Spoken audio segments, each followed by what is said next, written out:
All righty. Good Sorry about evening. that. Good evening. I would like to call to order the Monday, January 22nd, 2023 Board of Supervisors meeting. Ms. Whitten, would you please call the roll? Sure. Supervisor Day. Here. Supervisor Lyons. Here. Supervisor McDaniel. Here. And Chair Ayers. Here. All right. If you'd like to join us in the invocation and pledge of allegiance, please stand. Let's pray. Lord, again, I thank you for this time that we can come together. I ask that you would be with those that are sick and heal them, be with those that have lost loved ones and comfort them during this time of sorrow. Be with us as we make decisions for the county and give us wisdom and understanding to do our job. I thank you, Lord, for hearing my prayer. Amen. I pledge allegiance to the flag of the United States of America and to the republic for which it stands, one nation, under God, indivisible, with liberty and justice for all.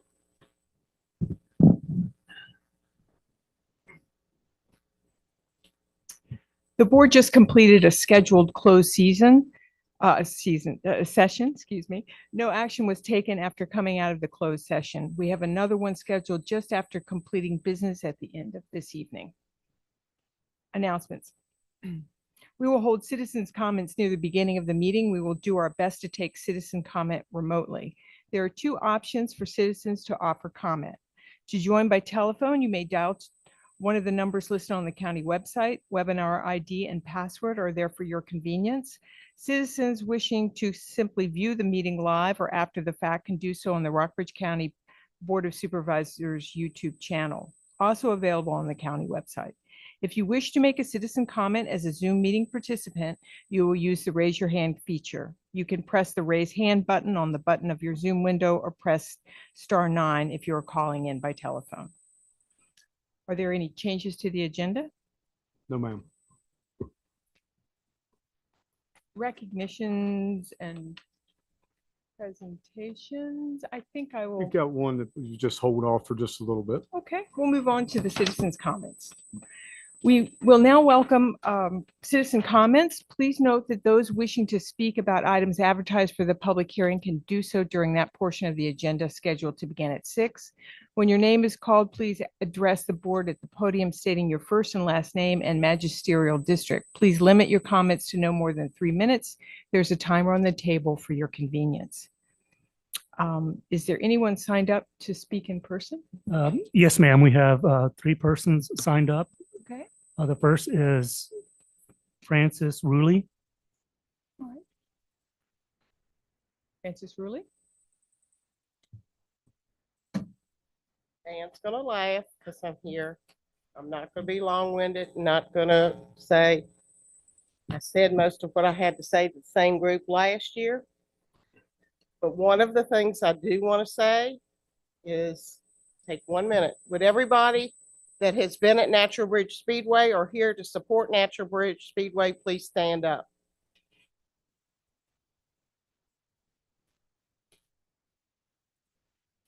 You'll sit.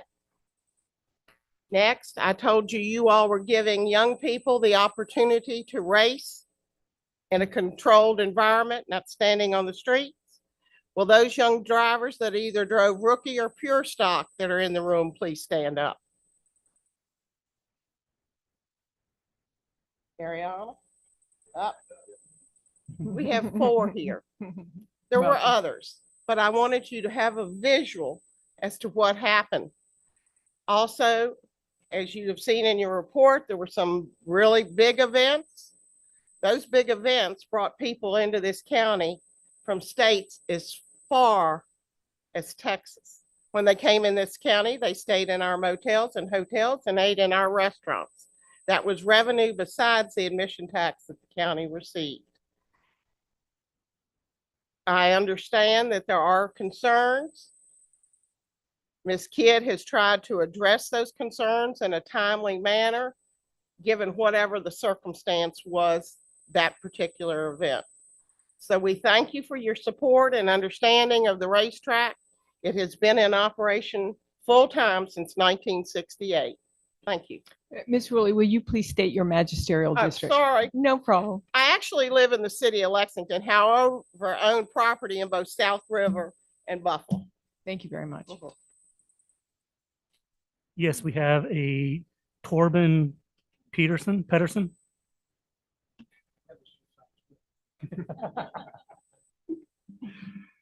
Happy New Year to the board. My name is Torben Pedersen, Natural Bridge District. Sign up to do two things, but I can't beat what Francis just did. So I am in favor, of course, always been in favor of the Natural Bridge Speedway since I came here in 1979. Mainly I'm here, I want to thank the board for the proclamation you issued for my service at the Community Services Board. Although it was short, I enjoyed it, but they're also looking to reduce the number of board members. So I thought it was a good time to bow out and say thank you. But anyway, thank you very much to the board. Thank you. Thank you Thank you. for your service. Dale Moore.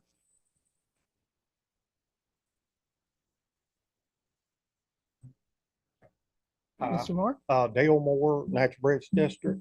I was here last year and had some concerns about the Speedway. But I've got to say, they have done, for the most part, a remarkable job. And I know for a fact they have worked their butt off to keep the dust down. So I wanted to let them know that I really appreciate it. I think all the neighbors, I live very close to the racetrack. And I was, it had some issues, but for the most part, I really appreciate all the hard work that y'all done and your crew back there that works all night. And it really shows on what y'all can do. And like I say, I really do appreciate all the hard work. I know that last year was kind of, it was a little volatile here, but y'all done a remarkable job, and I really appreciate it from all of you. And I know Michael, he has worked night and day, and I'm sure Joseph has too, but I know that Michael, I see him all the time come by the house. Okay. I tell you, they have done, and I know this is a work in progress. The trash, maybe, I don't know if y'all are picking it up. I've noticed a little bit out there in front of my house, but it's nothing like it was. So like I say, kudos to y'all, and I really appreciate everything. And I appreciate the county's help, but last year has been pretty calm overall compared to the year before with all the dust issues and stuff. Okay. But again, thank y'all, and I appreciate it.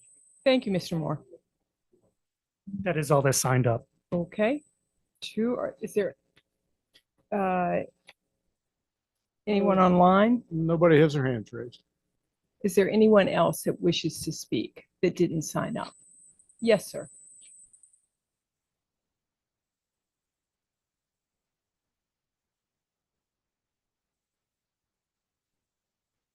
My name is Edward Hamilton. My wife and I, Dory, have been residents of Rockbridge County for 50 years, living mainly in the Carrs Creek voting precinct. Dory and I attend races at the Speedway during the season almost every Saturday night. We have a son and a grandson who race there, and both of them have won season championships.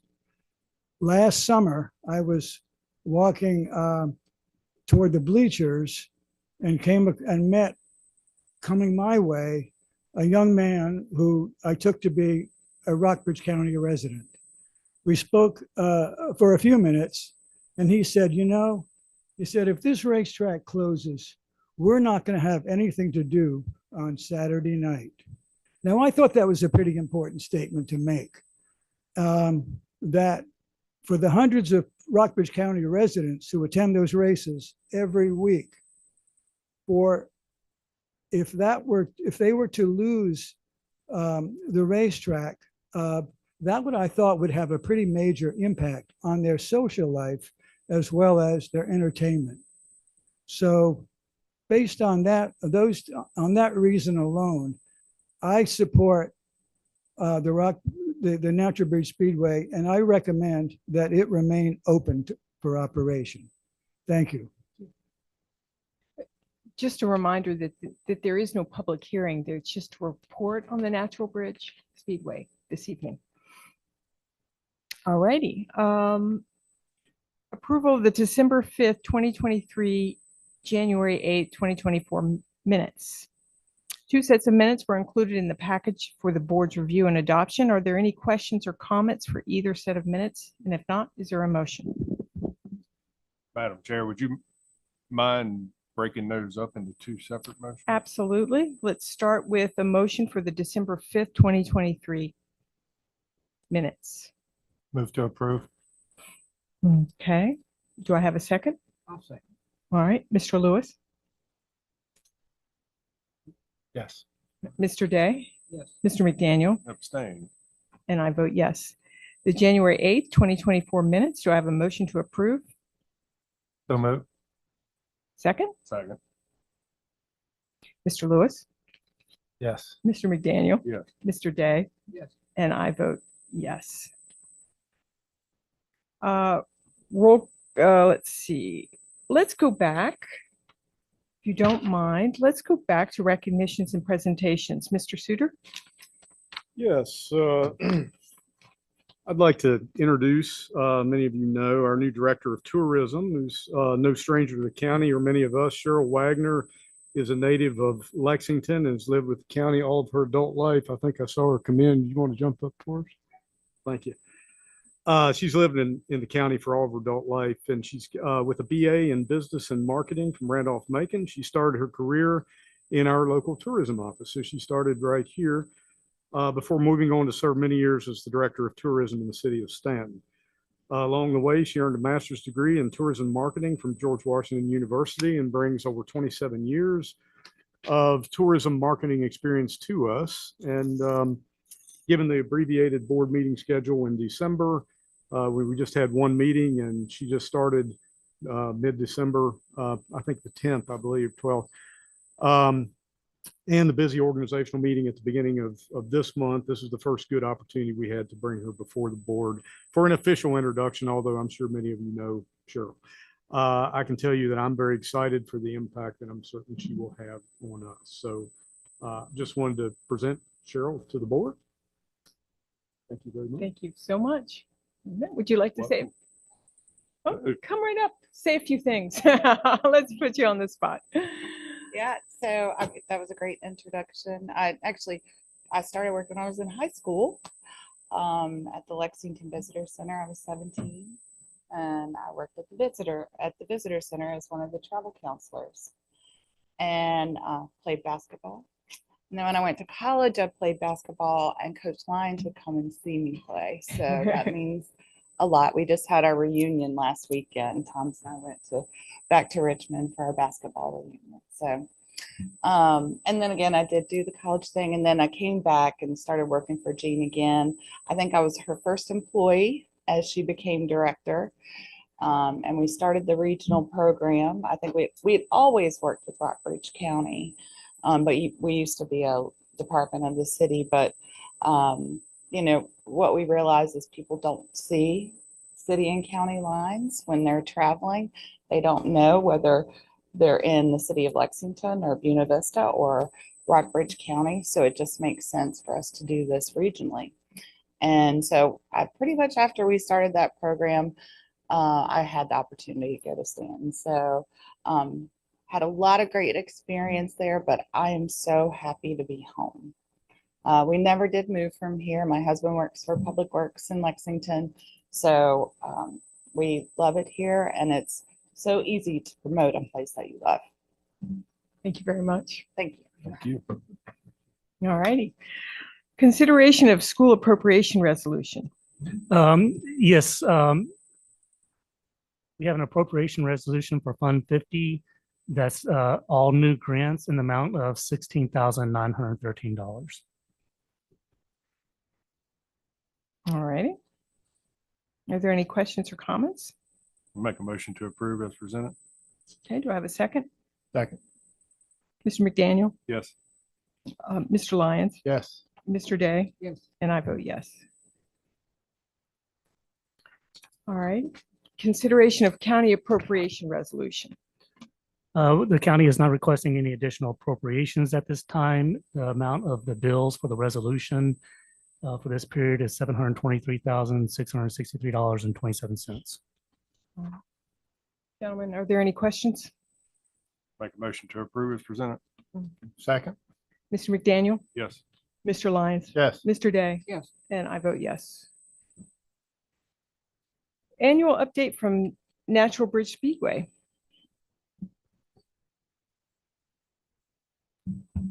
Yes, ma'am, member of this board. Per condition number 1 of the current special exception permit, bear with me here. An annual report is required to include a summary of conditions and how they were met. Additionally, the annual report is required to include the review of proposed schedule. Of course, that'd be 2024 coming up. Lastly, the staff portion of the annual report includes review of zoning violations associated with the previous racing season, and I always emphasize, if any. There were unfortunately 2 violations issued in the 2023 racing season. Both were associated with curfew violations, and both resulted in civil penalties per section 1103 of the land development regulations. With that, in attendance tonight, we have the managing member of the LLC that owns the track, Mr. Joseph Glassford, and the manager and leasee of the 2022 season and the 2024 season, Miss Tiffany Kidd. So with that, I'd like to turn the floor over to them to review the annual report, answer any questions the board may have. Thank you.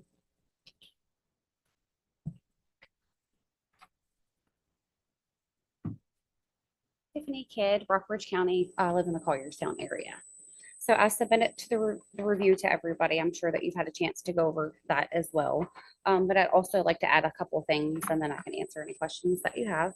In 2023, we had a total of 31 races, including some of them being 2-day races. We made sure that the dust was under control, that the roads were maintained with dust as well, and that all the main entrances on Drywell Road were taken care of and watered, so that there was not mud going up and down the road as well.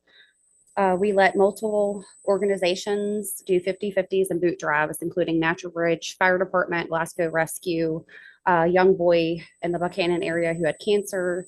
And then we also let a local baseball team come down and do a 50/50.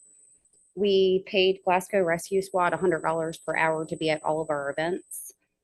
And we also had a completely free kids day for open to the community with bouncy houses and different water activities as well. Our big shows and our weekly shows brought in a lot of revenue to Rockbridge County, including, food, hotels, including the thousands and thousands that I paid you guys in admission tax as well. We had no major issues besides 2 curfew violations, which were mostly due to excessive wrecks and Mother Nature. We got a lot of kids and families back involved in the racing, and we hope that you guys will, continue to support the racetrack, because it helps you guys and it helps us as well, because there's nothing to do here in Rockbridge County, for a lot of the young people. And we have tons of people from Murray River Middle School, Rockbridge County High School, people that come from Lynchburg, Amherst, Charlottesville, every single weekend to the racetrack, along with, I think it was a total of like 32 different states, drivers that came from those states this year too. Thank you, Ms. Kidd. Do we have any questions? Just a statement or two. First of all, I think we need to put it on every agenda so we can get people out to the meetings. It seems to work. Appreciate everyone that took time to come and support the racetrack. I think it's much improved over past years. We need to work on those curfew violations, because I'm sure you can use those civil penalties in better ways than providing them to the county. But right now, I think you've done a great job. I'd say maybe an A-, and let's work for an A or an A+ next year. Thank you. All righty. Madam Chair, I'd just like to say thank you for your hard work and hearing from a resident there on the road saying that it's vastly improved. Really appreciate your hard work. Yeah, And please thank you keep so it up. much. That means a lot to me that you're reaching out to your neighbors and continue reaching out to your neighbors, and listen, get feedback from them to be better, and please work on that curfew. Yeah. And I mean, one- some things one- are we will do our best. You know, some things are kind of out of your control. I'll give you an example. Our first curfew violation, we had people from 20 different states down there. If I would have canceled that race, we would have lost a ton of drivers. To me, it was worth paying the violation. I didn't want a violation for it, but I mean, do I make everybody upset and not come back to the racetrack, or do I pay the fine? I mean, it's a tough situation. We got rain at 6:30 p.m. when we were getting ready to start our hot laps. I understand, but your neighbors No, I deserve do. to sleep Yeah, too. absolutely. And so from my point of view, there needs to be a hard stop because there is an hour. Am I wrong about that? I believe that Yes. there's an hour grace period. Mhm. So, Due to Mother Nature excessive wrecks, yes. That is correct. Yeah. Yeah. Curfew is actually 11 with 1 hour grace period. So it'd be after midnight. right. Yeah, we So will absolutely so do our best. It's the never county, intentional. the county is giving an hour grace period. It's never intentional, trust me. We don't want to be there. Nobody wants to be there till 1 o'clock in the morning either. Right, but I believe it's not optional. I mean, that is my understanding, that the curfew is not an optional. So it's not, I mean, it states that it's 11 o'clock and a 60-minute grace period for incidents of weather or accidents. And so that's how it stands. Anything else? If I may add, there is one update to the annual report. The fair condition number 8 requires further oval track agrees not to race during the weekend of the county fair. That's certainly a moving target, and we recognize that. With that being said, the date was firmed up, set this weekend, and so in your schedule it says tentatively the county fair is on September 14th, and that confirmed prior to the meeting that is not a tentative date. Didn't we waive that? Didn't we waive that a couple of years back? No, I believe it did. The fair board said it was no longer a concern of theirs, and we're happy. So that's a condition set in the special exception permit. I think it was modified in 2012, if I recall correctly. So the only way to modify that, the board does not have the ability to modify that without a public hearing. And so it would require the same process as going through the special exception process. You know, we've talked to that, and we've been supportive of that, supportive of facilitating that process. However, a landowner could not make an application for a special exception unless all real estate tax is paid up. And as of this afternoon, that's not the case. So we could not accept an application for a special exception, or in this case, to amend the special exception until the real estate taxes are brought up. So that condition stands until that point. If that answers. but I know 2 years ago we brought it up. Oh, absolutely. fair We board brought it waived. up year after year. Yes, sir. And- And again, we were supportive of facilitating that process when they are able to do that. And that would come back through y'all as far as amendment of the special exception permit.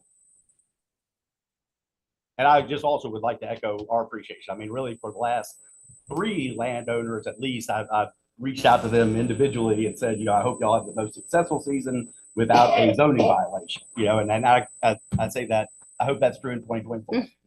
Absolutely. Yes. We do too. If our phone rings, other phones don't.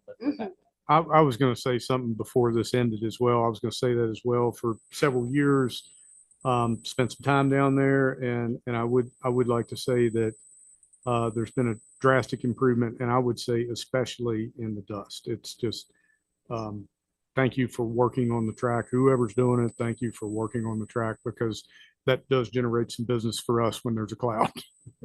Mhm. Absolutely. Thank you, Ms. Kidd. I have one more thing that I Sure. wanted to mention as well. The American All-Star Series is a series out of West Virginia. Joseph Rush is the owner, and they have came down to the racetrack the last 2 years and raced multiple big events and brought in a lot of drivers from different areas.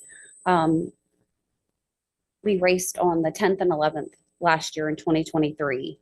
And our special use permit says that we cannot race past the 15th. Well, this year it falls on the 15th and 16th. So we weren't sure, if there was anything that we could do to race on that 15th and 16th. And that would be our last event. We will. And that's, unfortunately, that's the same question as Supervisor Lyons of how to amend the existing conditions. It would take a special exception application to amend, going through the public process. And as y'all know, but for benefit of the public, it would be an application. Once that application is deemed complete by the Office of Community Development, we forward it to the Planning Commission. The Planning Commission holds a public But that's hearing. initiated by. Absolutely, yes. But that application can't be made until the taxes are paid in full. The real estate taxes at minimum, I do know that. Okay. I know that the admission taxes are up to date for me. I paid them every single month. So. Mr. Slayton can guide you on how to go forward with that. Okay. All right. Thank you. Appreciate it. Thank you. Next, we will move on to the annual update by the Virginia Horse Center. Mr. Suter? Yes, last year, the Board and Economic Development Authority approved a 5-year extension of the agreement that originated in 2014, and the agreement extended the allocation of 1% of the county's lodging tax to the Virginia Horse Center until 2029. Requirement of the amended agreement is delivery of an annual report in the month of January, in or around the month of January, to both the Board of Supervisors and the EDA. Specifically, the amended agreement requires presentation to the board, including number 1, a schedule of events for the upcoming year, 2, a progress report on debt service, then 3, a financial report, and finally, an updated 5-year capital maintenance plan. And of course, anything else that might be that the Horse Center thinks might be of interest to the board. Copies of that agreement and subsequent agreements, copies of the original agreement and subsequent agreements and other associated information to be presented are in your package. As you see in front of you, Virginia Horse Center Executive Director Glenn Petty is with us tonight, as well as Chief Financial Officer Sandra Thomas. They plan to present the same information to the EDA later in the February meeting. And so with that, I would turn it back to the chair and Mr. Petty. Okay, Mr. Petty, welcome. Good to see you. Good to be with you. I don't know whether this is going to be my last appearance before you yet or not. I'm not sure when my last day is, but sometime in the spring. And at the end, I'm going to present the projects and the events, and then Sandra's going to do all the numbers. Okay. And then what I'd like to do is just give you a leadership transition update at the very end. Thank you, sir. So you have a copy of the calendar. The vast majority of the events that we have are repetitious. And that's really good. Just go from year to year. We do have one interesting new series that we've added for the winter, and that's a girls' fast pitch softball tournament. And actually, I wouldn't have believed it until they did the first one. And there's 2 different ball fields in the Coliseum, and no broken windows, no LED lights damaged, which is in their contract to cover those. But it was successful enough that we've allowed them to book 2 more winter tournaments. The first one had people from 3 different states, North Carolina, Virginia, and West Virginia, and it was so well received that now there's teams from Georgia and other states that want to come. So it's something different. The other thing that is not on the calendar, because we just had a meeting last week, and I'm not sure whether it's the Rockbridge Fair or just the Rockbridge Fair Livestock Show, but we've made a commitment to host it in 2024. And depending on the carnival and the fair board, whether the fair actually comes back. So we're excited about that. And but And as you can see from the list, and I've got a stack over here for anybody else in the room, we have about 80 to 100 major events, mostly equine, and then a huge number of what I call community events that everything from weddings, wedding receptions to government meetings to local meetings. And we're happy to do that. I will say this, I'm very excited that Delegate Terry Austin and I had a conversation with Spencer a short while back, and we were standing out in the parking lot in front of the Coliseum. And Terry said, you need to get this lot paved. I said, well, paving this lot does not get us new horse exhibitors. I said, it's mostly a community use. He said, I'm going to take care of that. And so he has introduced legislation now to pave that parking lot. So we're crossing our fingers. Thank you. So, any questions on events? Okay. You have a list, a 5-year list, which it's actually a wish list because it totals $11.5 million, and we don't have $11.5 million. So it's sort of like a master plan. You do what you can,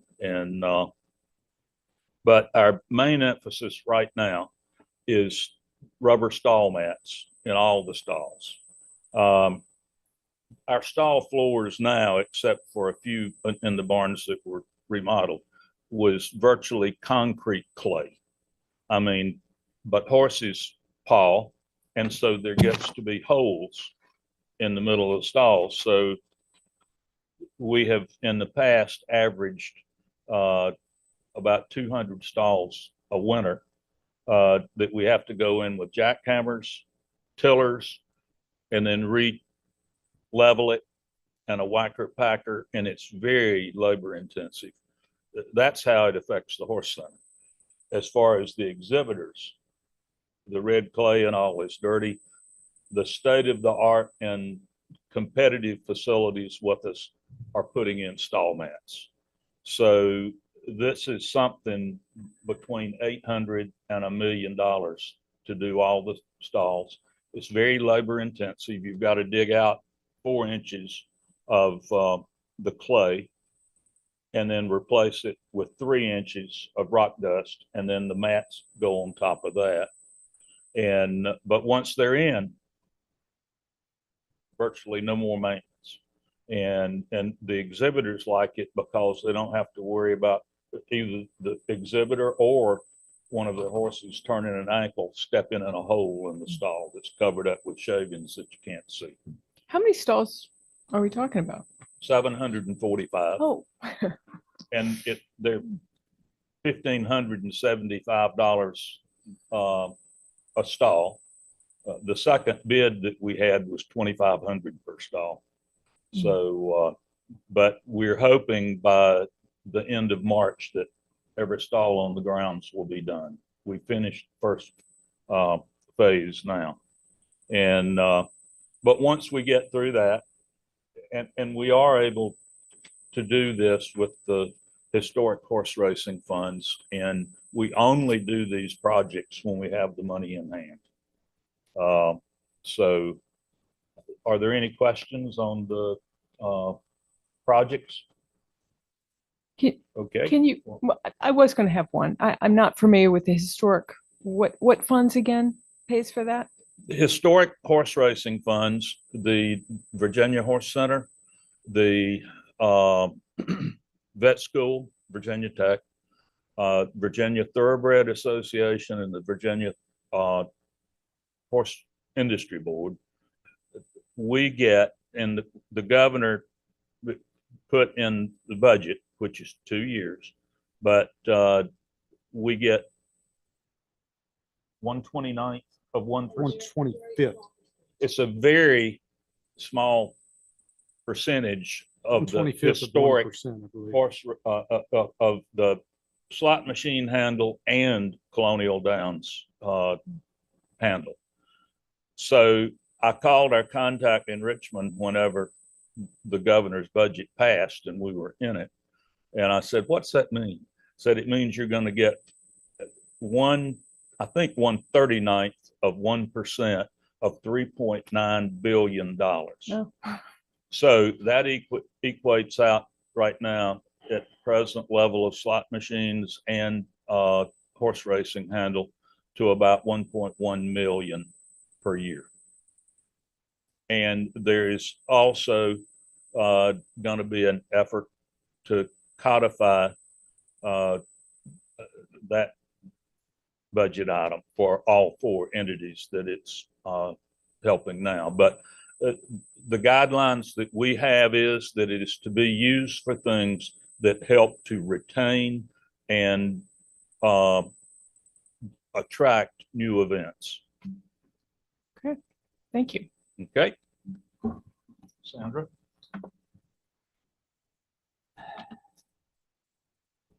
Welcome. Good evening, everybody.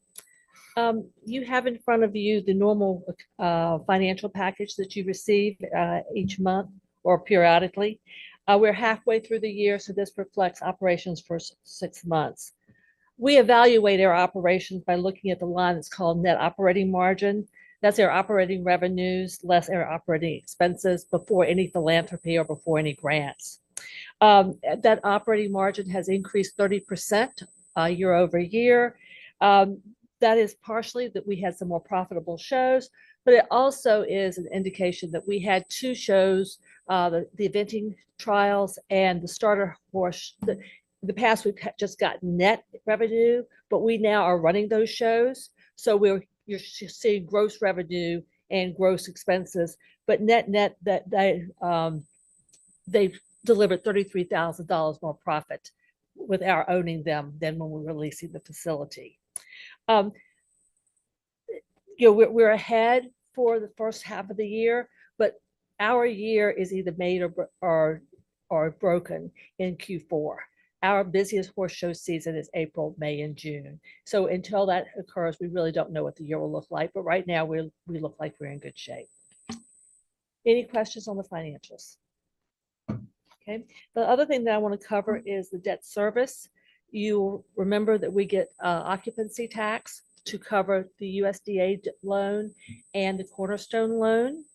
The 2% is applicable to the USDA, and we pay that interest and principal every year on February 15th to the tune of $604,555. The current balance on that debt is $9.1 million. And if you look at the schedule that I sent out, cumulatively, the 2% still does not cover the debt service on USDA. We still would not be making that if we didn't have the additional 1%. The 1% is allocated to Cornerstone. We pay interest quarterly. We pay principal of $150,000 in August of each year. The current balance of that debt is $750,000. And currently we have 1.2 million collected in excess of what we have paid Cornerstone, but half of that, $604,000, is the debt reserve fund. As we continue to look at the collections of the occupancy tax, we may go ahead and pay down that Cornerstone loan a little bit. And, I continue to keep in touch with Bobby Hobbs on the interest rate and when we would like to refinance and get rid of that balloon. The funds that we have not remitted to either USDA or Cornerstone are held in separate bank accounts at Cornerstone, one for the city, one for the county. They're both interest bearing, and it requires the approval of the city or the county, depending upon the account, and the USDA for us to withdraw any money from that. Any questions about debt service? Okay. Thank y'all. As I said earlier, I'm not sure when my last day is going to be, but it's possibly mid-March. The search committee has found a replacement for me. And Steve Shank, he's from New York and has a Western background, actually. But he starts, I believe the date's March 21st. And what we have agreed, just like John Nicholson did with me, it was a wonderful transition. He introduced me to all the local leadership and everybody. I'm going to do the same thing with Steve. And so whether I stay a week or so after him or leave and then come back for a week once he's on board, we'll see. But I'm going to work with the Roxanne, the president, and to determine when my actual last day is going to be. So the original intent was that I'm going home to, my wife and I actually own 18 hunter jumper horse shows, and she's been running all those. And the intent was to go back and help support her, but my phone has been ringing, so we will see. But anyway, it's been a pleasure to work with the board and with Spencer and the city of the county leadership. And I'm going to be leaving some wonderful friends up here, especially Otis Mead. Yes. Thank you. Thank you very much, Mr. Petty. Mr. Petty, it may ask a question, not necessarily about the horse there, but at one time we were discussing practice fields for the high school, installing practice fields at the horse center for the high school. Can you give us an update of where that is or what's going on with that? I can probably do better. Yeah, that was before last time. Okay. Yeah, since I've been here, it's not been, I will tell you this.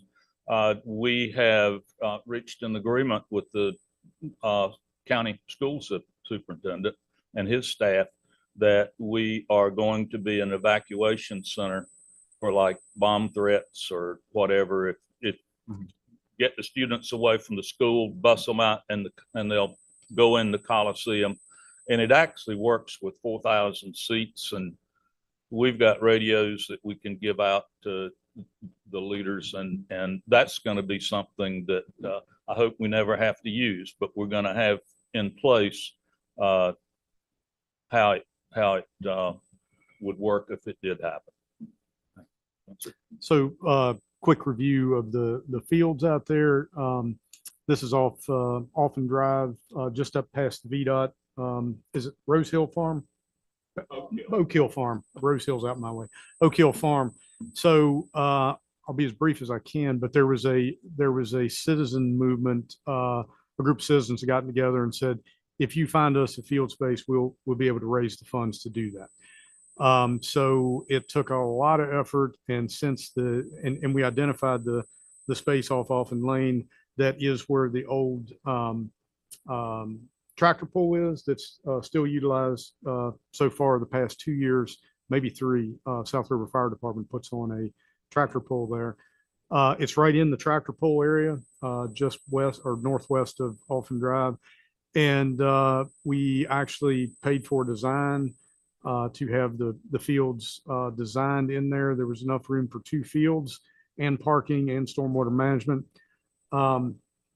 Since that property had been pledged for the refinance of the USDA loan, we had to make a couple trips to DC to sit down with USDA, work those out, and pull that. I believe it's 6 or 8 acres. I can't remember exactly what it was.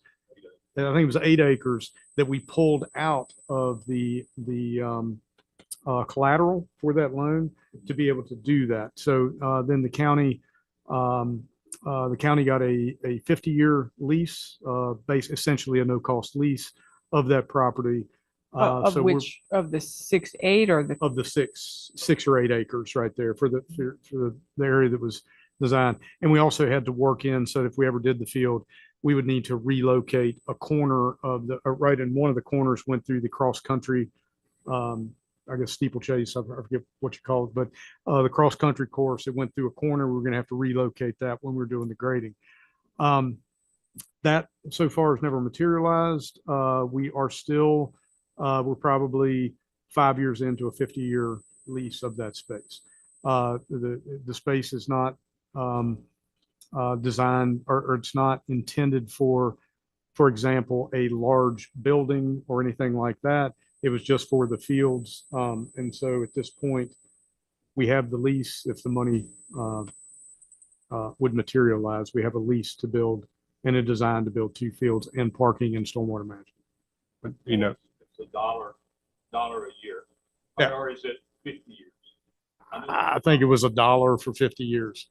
It was de minimis. Yeah. yeah, I appreciate the Horse Center working with us on that. And it sounds like it's in the, am I saying this correctly? It's in the county's court to pursue and finish. I mean, Yes, I would say that. our high school is in search of and desperately needing field space. I don't understand why we haven't pursued that further to get it done.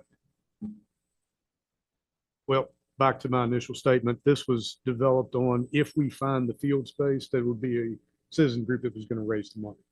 And we've had multiple conversations about that and talked to the schools about it. And in there, I believe I recall they had they prioritized their CIP as far as fields. And I think the number one priority that they had was the high school, the main football lacrosse field at the high school, and the second priority was the fields there. Well, we're in budget season now, so it's a good time to bring it back up and discuss it Absolutely. at the county level. Okay. Certainly. Are there any other questions on that issue? Thank you both very much for joining us tonight. We should move on to public hearing, correct? Sorry, I apologize.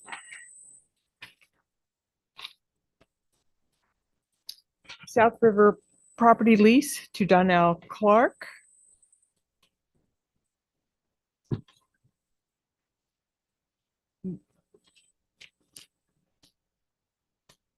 Madam Chair, members of the board, this is a request to hold a public hearing on a lease to Donnell Clark, who is the former owner of one of the properties acquired as part of the South River Flood Mitigation Project.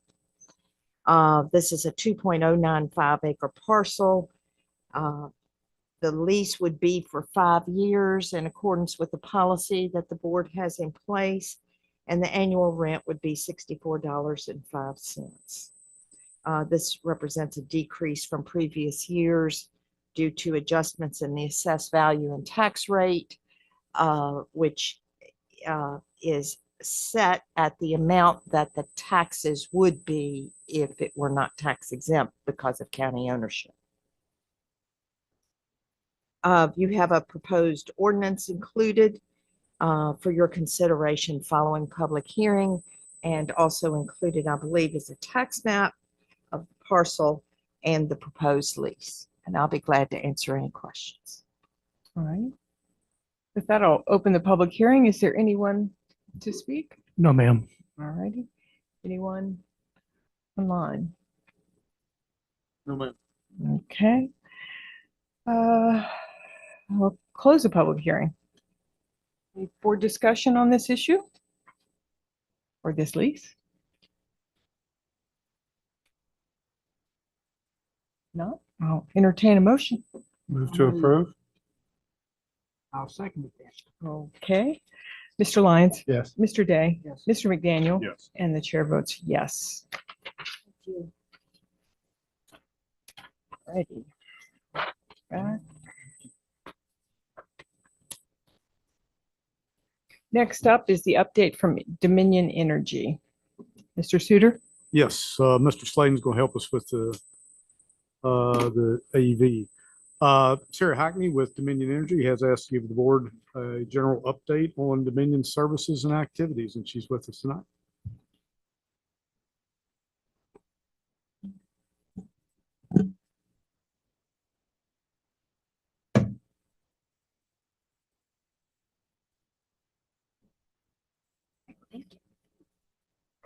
Thank you all for having me today. I'll start with an introduction. My name is Sarah Hackney, and I am the External and Government Affairs Representative for the Western Region and Southwest Region of Virginia. You guys have probably seen me in the back during our most recent permitting that we got through the county. And I've also sent a bunch of emails to you guys during our storms lately, so you guys have been receiving those. So I just want to do a general Virginia update and then an update to Rockbridge County as well.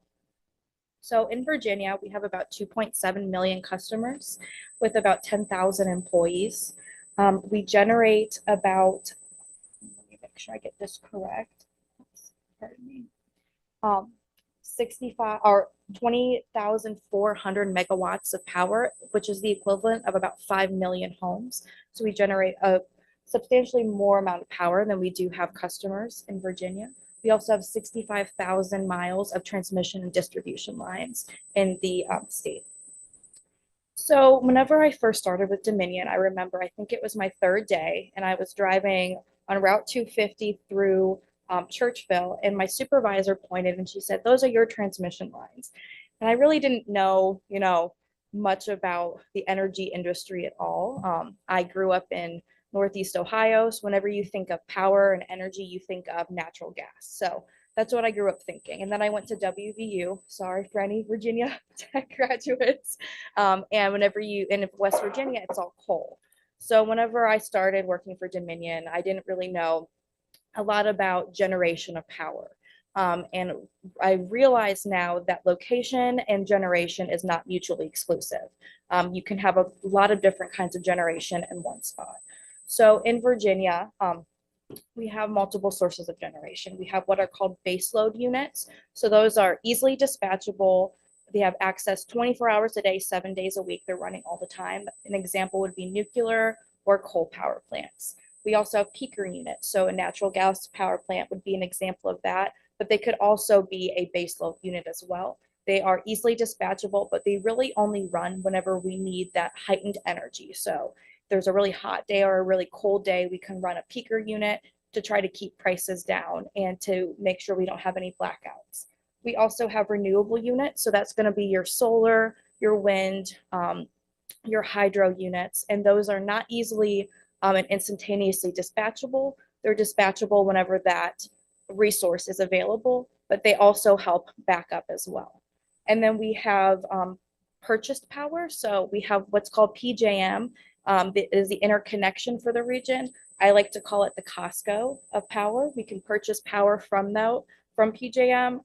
Sometimes it's more cost effective that way. So if we wanted to run a natural gas peaker unit, it might actually be more cost effective to purchase power from PJM than run it depending on the price of gas at the time. So it will keep those bills down for our customers. And then we also have storage. So we're able to store power from our renewables so that we can call upon that, and it is dispatchable as well. So once the power is generated, it goes to transmission. So we call them step-up units. So power travels much more efficiently at a higher voltage. So we'll step up that power so we can travel at longer distances to where it needs to go. Additionally, some larger companies may tap right into transmission. So an example of that would be utility scale solar. Some data centers may tap right into that because they can use that higher voltage from the transmission lines. So once it's transmitted to where it needs to go, we have our distribution centers, or a distribution substation. So that will step down the power so it can be used by businesses, neighborhoods, and additionally, the transformers on the power poles will step that down even further for smaller neighborhoods. So it's able to be used for our fridges, for any of our stoves so that they don't blow a circuit in our house. So a case study for this is in 2022, you guys may remember, there was Winter Storm Elliott. It was Christmas Eve and Christmas Day. It was extremely cold during that time. And a lot of companies were seeing rolling blackouts because so many people were home at the time. Usually people are at work during some of these times, so we're not seeing all of the power usage, but people were home, they were having parties, and the usage on the grid was extreme. And Dominion thankfully did not see these rolling blackouts because our generation mix. So in the morning hours, we called upon our nuclear. It was dispatchable, working 24/7. We had our coal. We called upon our oil, which is a peaker unit. But at this time, you guys probably also remembered natural gas was much more expensive to purchase. So then whenever the sun came up, we were able to step down some of that natural gas, use some of the solar to offset that. So it kept the prices lower for our customers while also making sure that the power stayed on. And I always like to say, and this is true from before I worked at Dominion, that most people think of Dominion 2 times. So think of us when they go to flip on their light switch and it doesn't turn on, and when they get their bill every month. So it's great to make sure that we have everyone's lights on when they go to turn them on.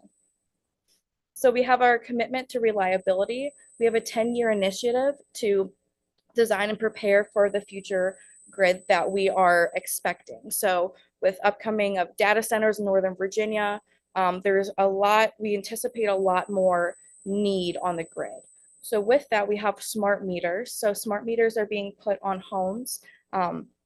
What smart meters do is they can instantaneously tell if there's an outage at a home. So we get more accurate numbers.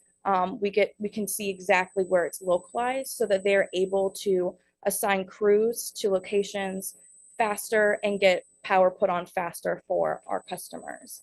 Additionally, cybersecurity investments. I know in the recent years, there's a big concern about the grid and cybersecurity.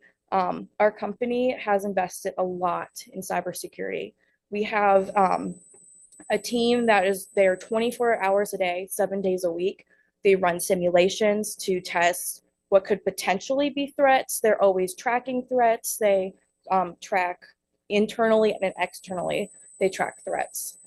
Additionally, corridor improvements. So those are going to be your transmission line rebuilds that we actually have going on here in Rockbridge County right now, and enhance information to customers. So customers now can look at our outage maps. They can see if their neighborhood's affected. They can see estimated times for renewal for outages as well. Additionally, we have our strategic undergrounding program. So what they're doing is they're taking data from outages over the past few years.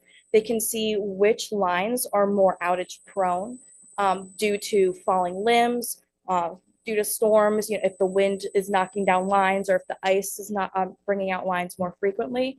And if the terrain allows it, then they can go and underground some of those lines so that whenever there's outages on lines that are not able to be undergrounded, those undergrounded lines are not going out anymore. So they're able to put more resources towards the above ground lines that need it.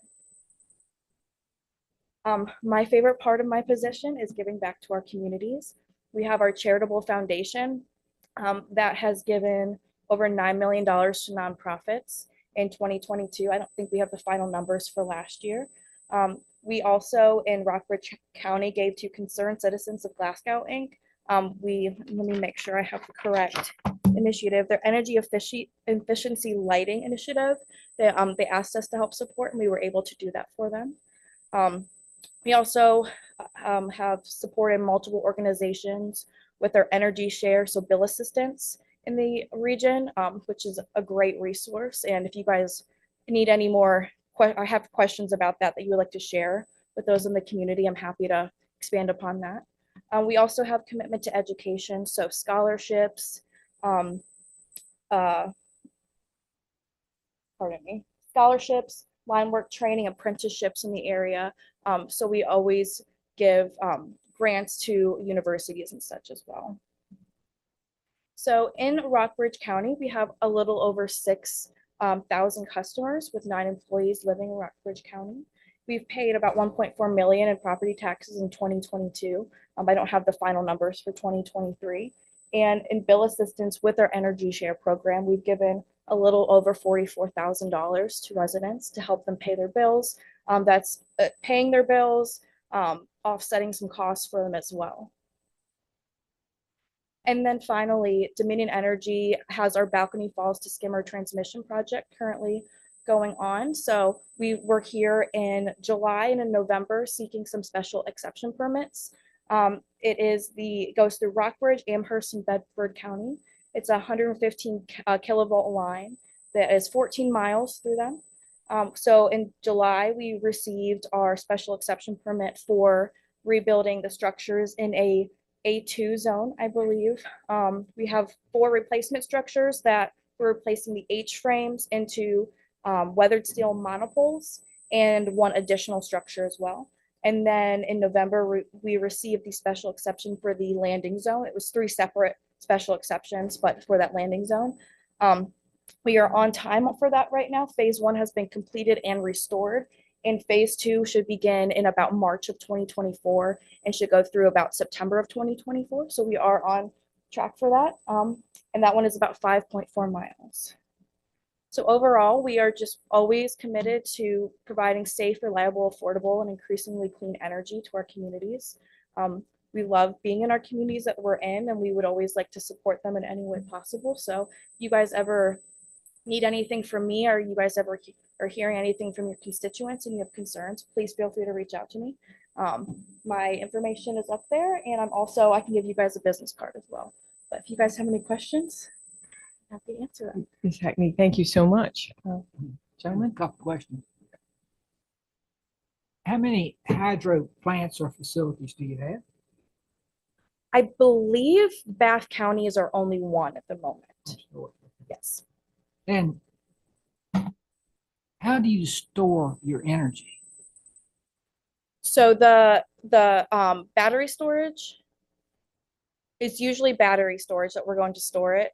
And then the dispatchable energy, it's running 24/7, so it's always going to the grid. But I believe mostly battery storage. Thank you. Thank you for the updates you send us, especially during the weather. Absolutely. I know sometimes it can become a lot. It's a lot during our big storms, but yeah.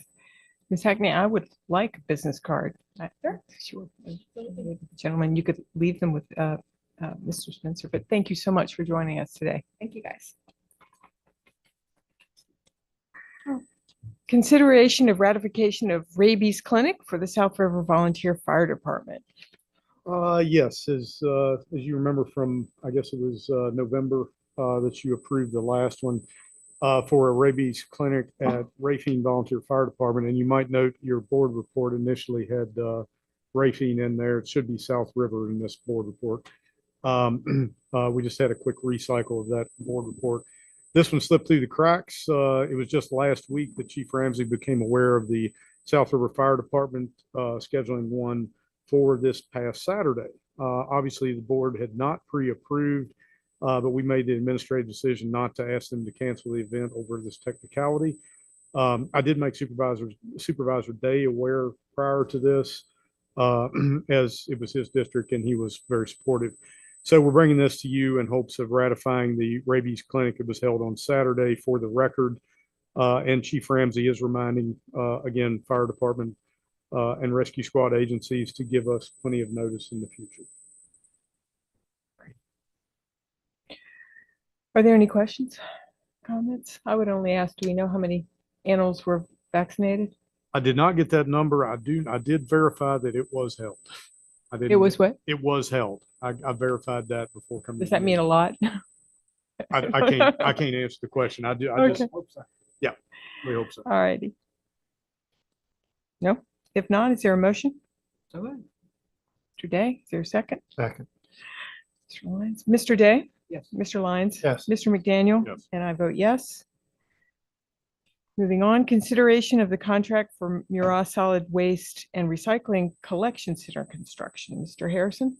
Yes, before you is a resolution to consider, and that would be authorizing the county administrator to execute an agreement with Randy Hostetter Excavating LLC, who is the lowest responsible bid to construct the Mura Collection Center. The amount of that contract is $439,736.98, which is within our current budget. And the second bid was close to that amount, so so we know it's a competitive bid. All right. Are there any questions, comments? Move to approve. Second. Mr. Lyons, Yes. Mr. McDaniel, Yes. Mr. Day, Yes. and I vote yes. Consideration to schedule public hearing on South River, yes. Hearing to Roll South River 14. lease, yes. I think we're on number 14.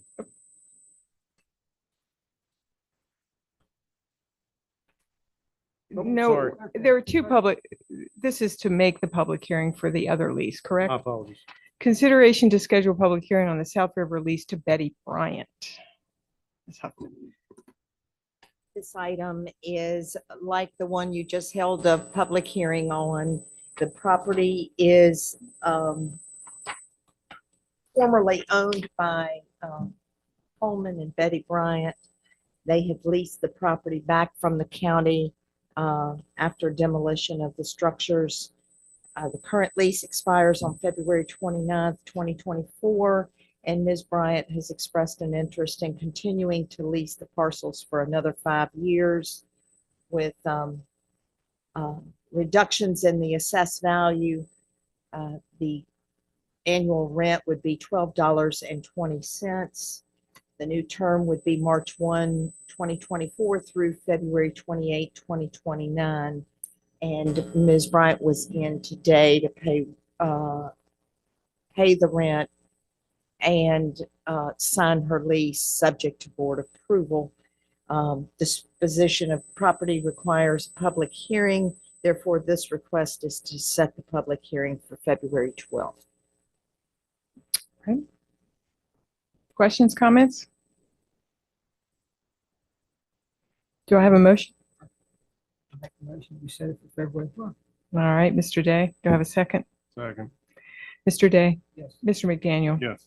Mr. Lewis, Mr. Lyons, excuse Yes. me, and the chair votes yes. Thank you. Resolutions to ratify compensation increases, BZA and the Planning Commission members. Mr. Slade, are you presenting that to us?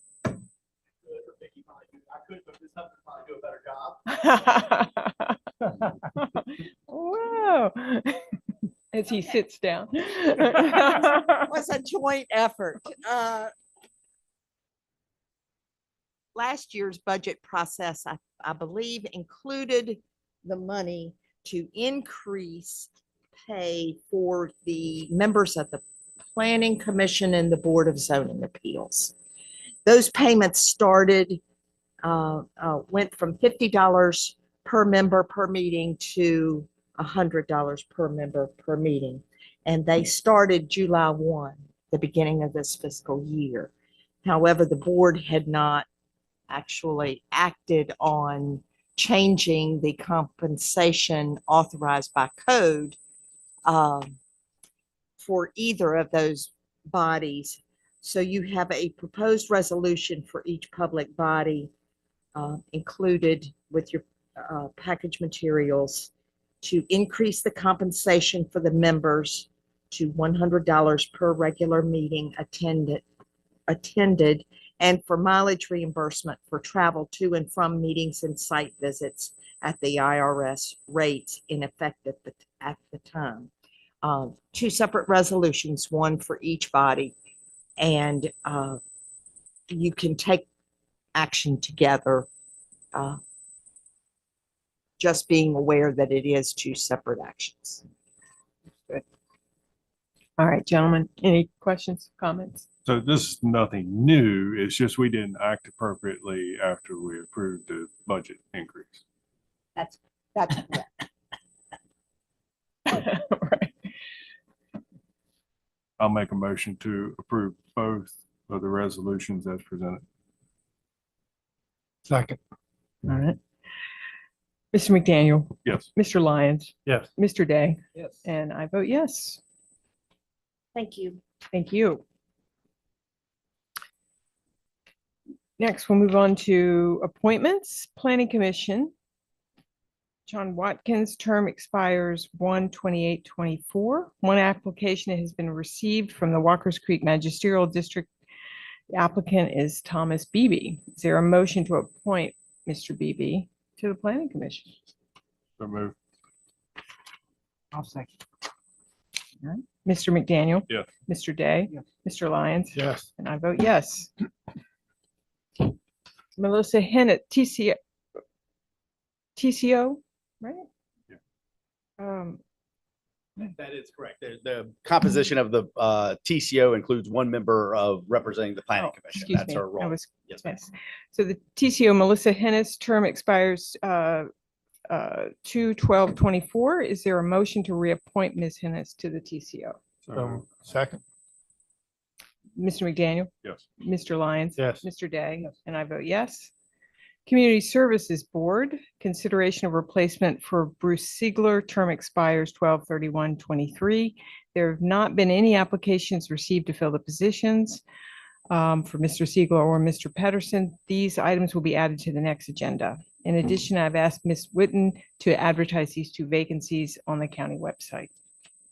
Any chance we can change your mind, Mr.? Mr. Pedersen, you're right there. If I may, the Community Services Board is also looking, and I don't know how much they've talked to the Board of Supervisors, but looked at reducing the number of board members on their board. So that may very well be that when we make those, they make those changes, that we're not gonna have as many as we have now. The board is quite large. Thank you, yeah. Probably will work a lot more fun, flexible with a few members. But no, So that was yes, you I'm will not gonna go step for- on. for reappointment. Thank you for the offer, but no. All right.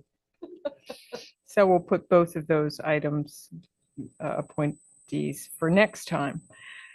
And Last question. Yes. Maybe, Ms. Hennis, when does her term expire on the? I can find out. I don't know that off the top of my head, It but I doesn't can, correlate with this one. it would not correlate. it. Okay, all right, I don't believe so. all right. Okay. all right. Are there any comments by the board, committee updates? I just have a question about the Community Services Board. I know it, as you, Mr. President, it's been discussed about reducing the size of the board. Any update on that or where are we at or? I haven't had an opportunity to look at the one. I'll try to do that this week. Mr. Spencer, is there any way you could reach out, find out if that decision is? Well, I'll try to encapsulate it. And Mr. Pedersen was correct. The executive director, and there had been some discussion about reducing from, I believe, a 15-person board down to a 10, I believe is the number. And the real question is not whether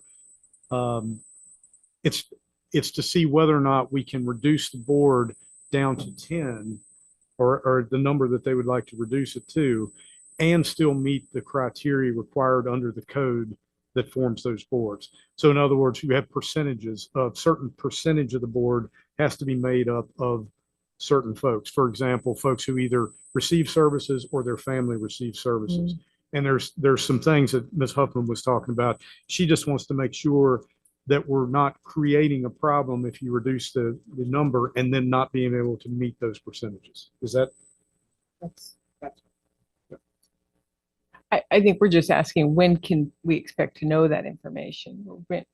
How do we move forward knowing that? Ms. Huffman's gonna have to take a look at it. Thank you. Add that to your duties before you retire. All right. She's looking at March 1st. All right, any other comments, board updates? All right, as permitted by the Virginia Code Section 2.2-3711, A1, a personnel matter involving position of county attorney for discussion, consideration, or interviews of prospective candidates for employment. We will now enter into a closed meeting as permitted by Virginia Code Section. Did I just read that? Yes. We will now enter into this closed meeting. May I have a motion to enter into it? Second. Okay. All right, Mr. Day, Mr. Lyons. Yes. Mr. McDaniel, Yes. and I vote yes.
I think All right. we're I move that the board certify that enclosed meeting just concluded to the best of each member's knowledge. Nothing was heard, discussed, or considered except for the matters specifically identified in motion to be in closed session and lawfully permitted to be discussed as exempt from open meeting requirements under provisions of Virginia Freedom of Information cited in that motion.